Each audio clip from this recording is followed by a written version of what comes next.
Hello and welcome to the PhD Life Raft podcast. I'm Emma Brzezinski and today I am talking to the wonderful Juliane Borchert. Juliane is a physicist and she stepped forward to talk about the experience of working collaboratively in the lab and also the double whammy of working in a foreign country. And I love the way that Juliane approached these challenges. She is a new hero of mine, and I really do hope you enjoy this episode.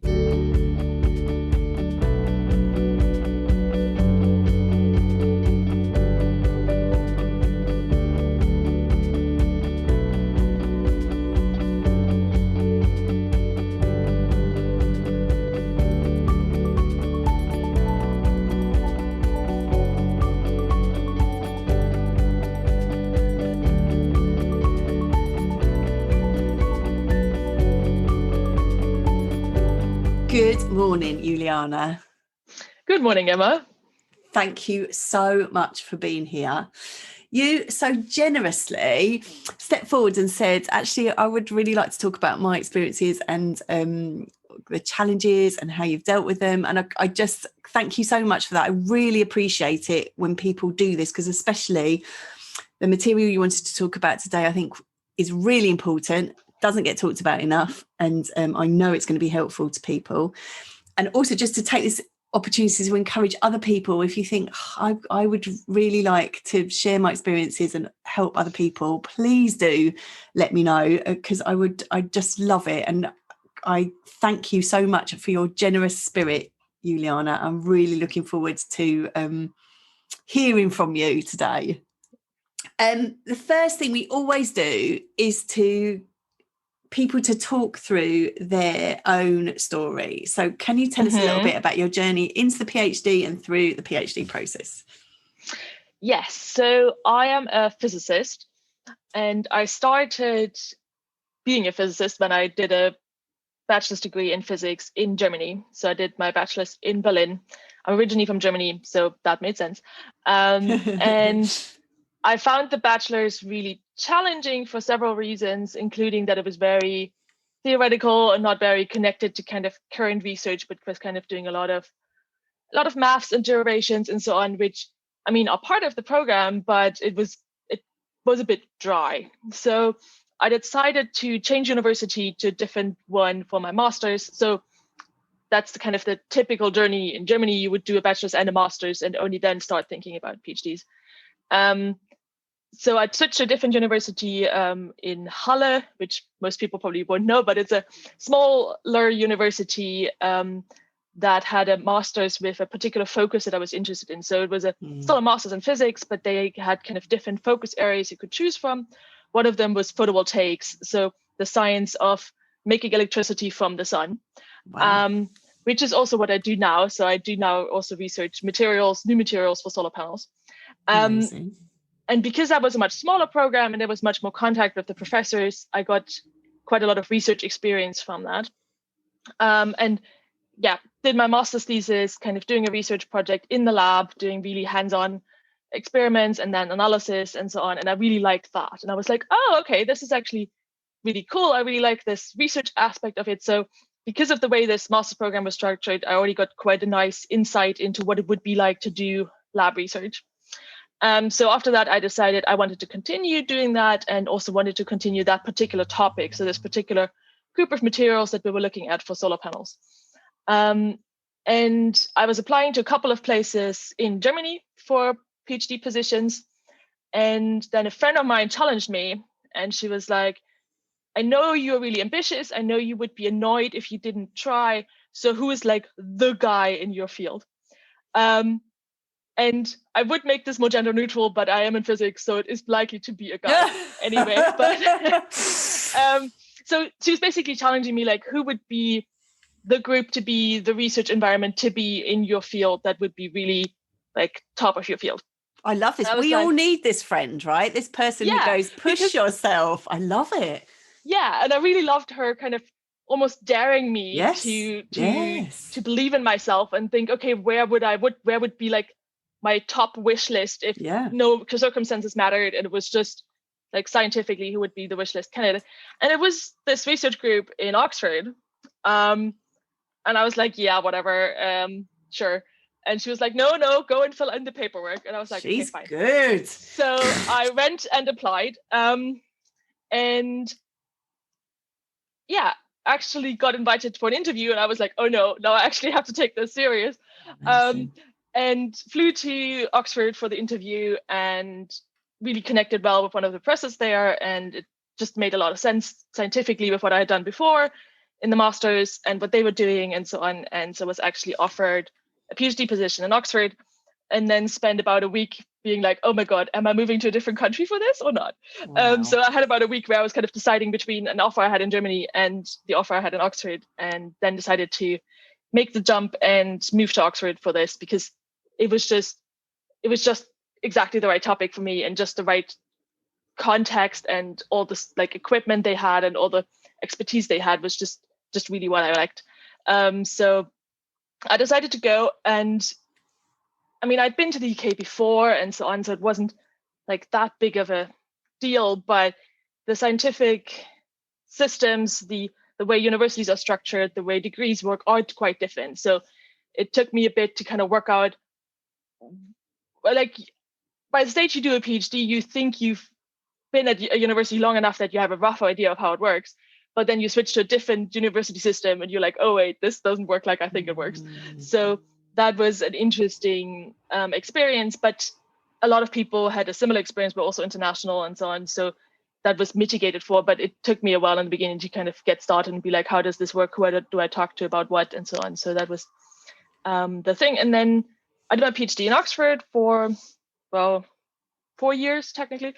And well, I'm an experimental scientist, so I spent a lot of time in the lab, a lot of time analyzing my data, and then finally writing it up in papers and then the thesis. And because to really answer interesting science questions, at least in my field, you often end up using a lot of different methods, a lot of different techniques, a lot of different setups. So some of those I was trained on myself and used them, but some of them are so advanced that getting the proper training on them would take too long to make it sensible to do all of them. So you end up relying on other people who are experts on that particular setup to do some measurement for you, and then you feed that back and compare that with your other data and so on. So you end up collaborating a lot with other people in the same research lab, but also with people in neighboring research labs, and then with, well, external collaborators.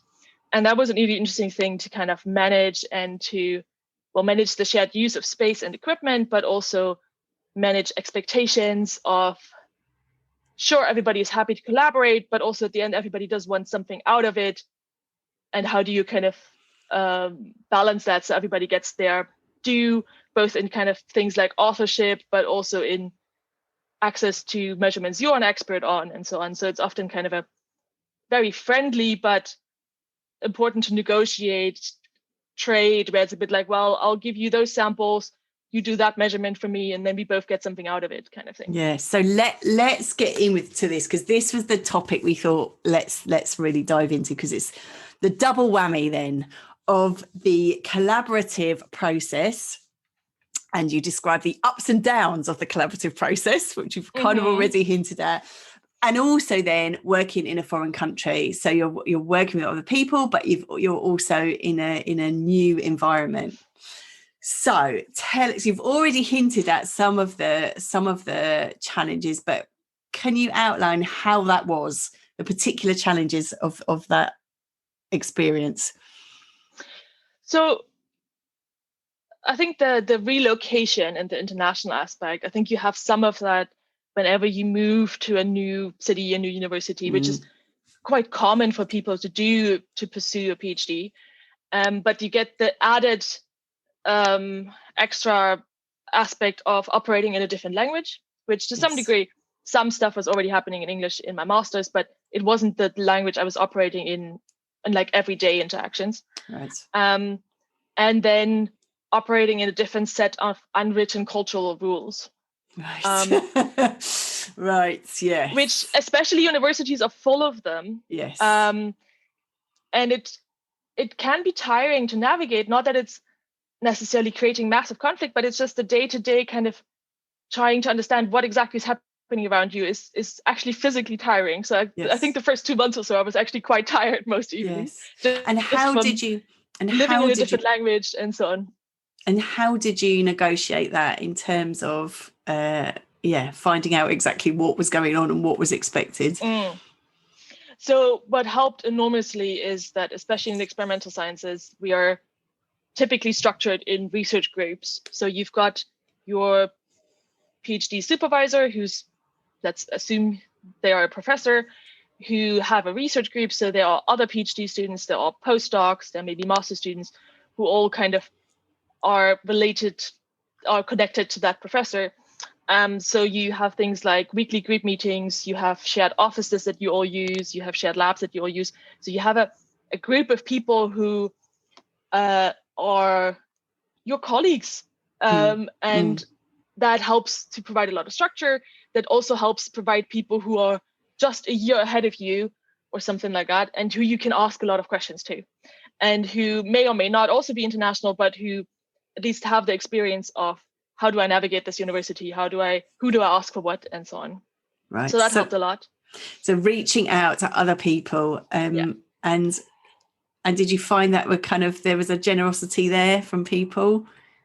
Yeah, generally, yes. So most people were quite happy to help kind of bridge misunderstandings and so on. And I think for me, what helped a lot is trying to get a lot of the unwritten rules into like the explicit. So actually asking people, I don't feel like I know what the expectation is here. Can we talk about what the expectation is? And it's a little bit daunting if you're new to say to your supervisor, I don't understand what the expectation in our weekly meetings is. Can we spell that out a bit? And just weekly making that explicit. And oftentimes it becomes actually quite funny when it's just little miscommunications. Like, I don't know, Germany, where I'm from, is a communication-wise a fairly direct culture.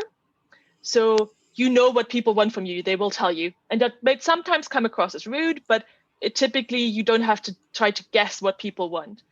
In the UK, especially in Oxford, in the academia, there is a different level of kind of politeness and kind of expectations kind of hidden behind certain phrases. Right. So one that was really funny for me, because I knew what was happening in this case, was I had just arrived and I needed to do a lot of safety lectures before I was allowed to go in the labs. And some of them were like regularly scheduled and that was all clear. But there was one that I needed, and I knew it was like a legal requirement. I wasn't allowed to operate a machine I wanted to use without the safety lecture. So I knew very much that it was a requirement, but it wasn't clear when it was happening. So my supervisor was trying to find out when it was happening. And then he emailed me and informed me when it was happening, and then wrote, "Would you please consider attending?" And I just sat there and I was like, what is there to consider? Why should I consider it? It's a legal requirement. So because I happened to know that it was very required, I understood what was going on. But in other contexts, I would have thought there was actually a decision for me to make. Right.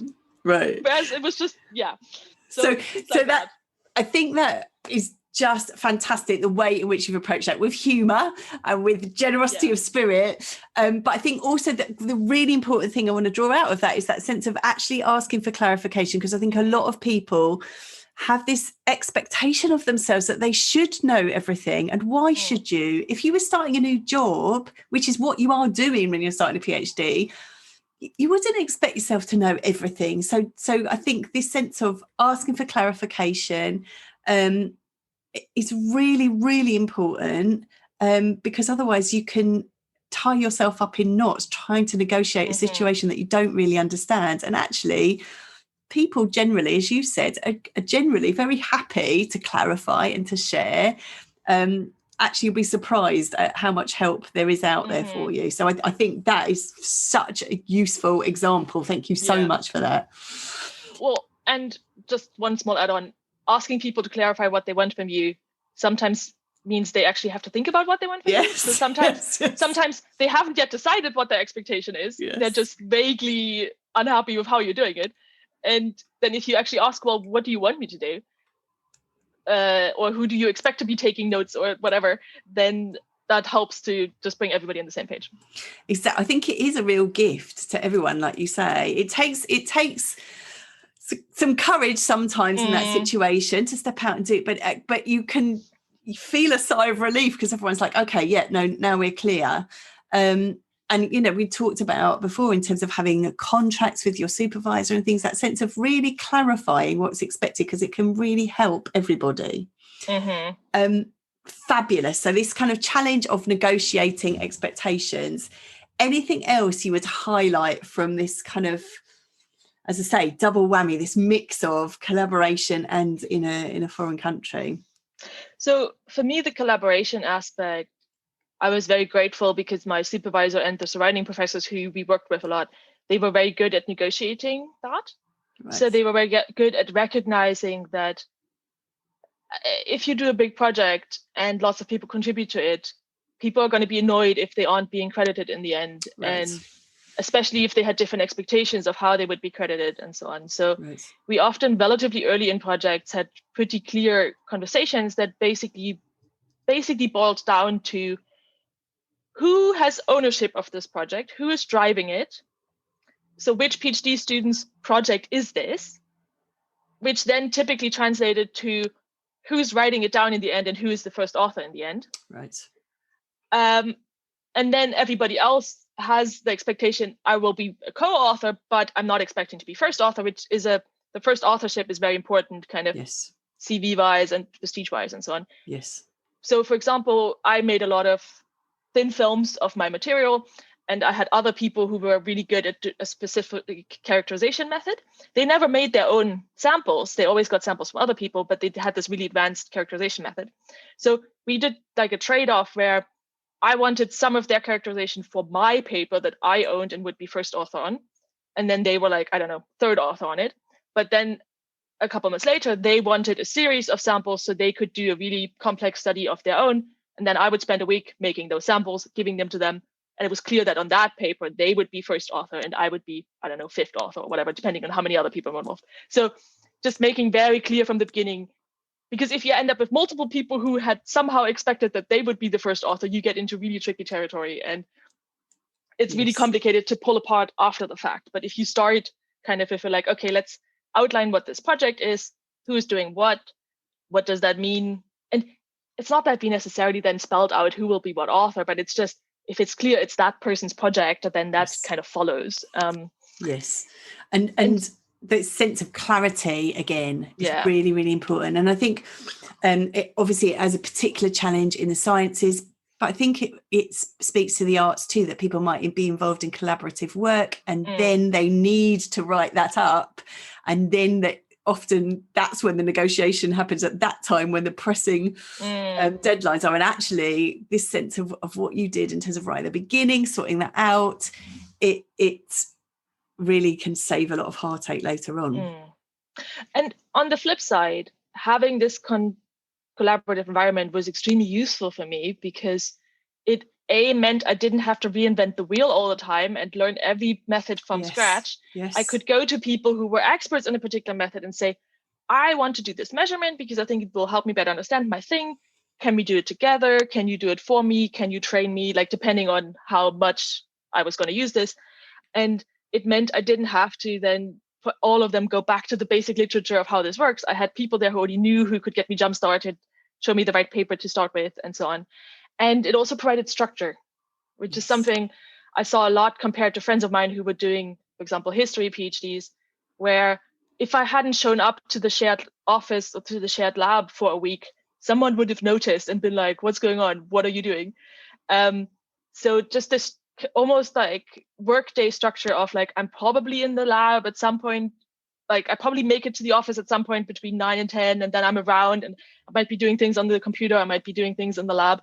So just this having a context where you go to and being quite clearly marked off as like, I am working on the PhD now, and then I go home and I'm not working on the PhD, which now with the pandemic and working from home has been challenging, but that's kind of, for me at least, a post-PhD thing because I have finished the PhD. But I think having that structure, and also to some degree being like, well, I am leaving the lab now, so I am done for the day. So having this end point. Yes. And I mean, yes, you still may answer like one email once you get home, but like broadly, and I was quite lucky that my lab had a good culture of that as well. Like I remember some people who needed to come in on the weekend because they were doing like 48-hour long experiments and needed to like measure every couple hours or something. And then our boss asking them directly, well, which other days are you taking off because you've been in that weekend? So wow, I love that. Having having a clear culture of that, like, why your weekend is gone, okay, but what else are you taking off now? Fantastic. And I think, as you say, for some people, they will need to be their own boss in terms of saying to themselves, okay, so what time are you taking off this week? And of course, we're our own best bosses in some ways. It's like, would you like to stay in bed a bit longer? Yes, you can. But also we could be our own worst bosses in terms of not allowing ourselves time off. Like other people would give us permission in a way that we wouldn't necessarily to ourselves. I love that. And I also just I want to pick up on what you were saying about engaging with other people's expertise. I think that's so important. Like you don't have to do everything yourself. Sometimes it's that sense of drawing on other people's expertise, working with that, so that you don't have to start from the beginning every time. Really, really important. Wow. Well, there's a lot in there. Thank you so much. So now I always finish a very unfair question in terms of asking people for a top tip. So out of that whole experience, all those years of experience, what top tip would you give to people who perhaps are in a similar situation to you found yourself in? I would tell people to ask for help, because coming in, I was both a bit intimidated by the people I was working with because they were all very cool, and very perfectionist myself. Right. So I was actually struggling to ask for help and say, I do not know this. Can we work this out together? Yes. And once I started doing that more, things got much easier because A, people actually knew when there was a problem, so they could help me, and B, oftentimes it was resolved much faster than if I had just struggled with it on my own. So finding connection and using those to ask for help and say, hey, have you done this before? Can you show me where to start? Is really saves you a lot of unproductive hours of trying to work it out yourself. Yes. That is a golden top tip. And I know perfectionism is most academics are perfectionists in some way or the other. And so I know that will speak to so many people. And to not get into that kind of paralysis state because of the perfectionism, but actually to ask for help. Golden. Thank you so much. Juliane, it has been truly a pleasure to speak to you. Thank you again so much for your generosity of spirit in terms of coming forward to share this information. We're going to have your details in the show notes and some more information in the show notes. So we also, every week, we have Notes from the Life Raft, which has some extra information. So you can sign up for that too if you would like to get some extra information. Thank you, Juliane. Well, thank you for having me. This was a pleasure. And thank you for listening.